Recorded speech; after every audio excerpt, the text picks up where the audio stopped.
Subscribers ಇಲ್ಲ ಕಣ ಮಾಡಿದ್ರೆ ನಾವೇ 3 ಜನ ಮಾಡ್ಕೋಬೇಕಿಂತ ಸದ್ಯಕ್ಕೆ. ವಯಗ್ರನ ಎಣ್ಣೆಲ್ ಹಾಕೊಂಡ್ ಕುಡ್ದಾಗ ಹೆಂಗಿರ್ತಾರ ಹಂಗ ಆಡ್ತಾನೆ.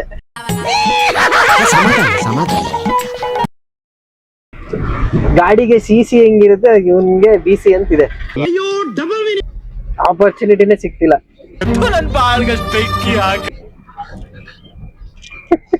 ಕೈಯಲ್ಲಿರೋ ರೇಖೆಗಳೆಲ್ಲ ಅಳ್ಸೋಗ್ಬಿಟ್ಟಿದೆ ಅಂತ ನಿಂದು. ಹಿಂದೆ ಯಾರೋ ಅದು ವಿಡಿಯೋಗ್ ಬರೀ BP ಹಾಕೈತೆ ಅನ್ಕೊಂಡ್ರು. ದೇವ್ರಳೆ ಏನಾದ್ರು ಬೇರೆ ಮಾತಾಡ್ರು. ನಾನೇ ಎಲ್ಲೋ ಆಯ್ಕ ತಿಂತಿರ್ತೀನಿ, ಇವ್ನು ನನ್ನ ತಿಂತಾನೆ. ನೀನು ಗಾಡಿ ನೋಡಿದ್ರು ಓಕೆ, ಹುಡುಗರು ಬಾಡಿ ನೋಡ್ಕೊಂಡು ಯಾವ ಬೋಳಿ ಮಗ ಹೇಳಿದ್ರಿ ಏನ್ರಿ ಅದು ಮಾತಾಡೋದು? ನನ್ಗೇನು ಇಲ್ಲ ಅನ್ಕೋ. ನಿನ್ಗೇನು ಇಲ್ಲ ಅಂತಾನೆ ನಾನು ಹೇಳ್ತಾ ಇರೋದು. ಅವನ್ಗೇನು ಇಲ್ವಂತ ಕಣ ಅಷ್ಟೇ.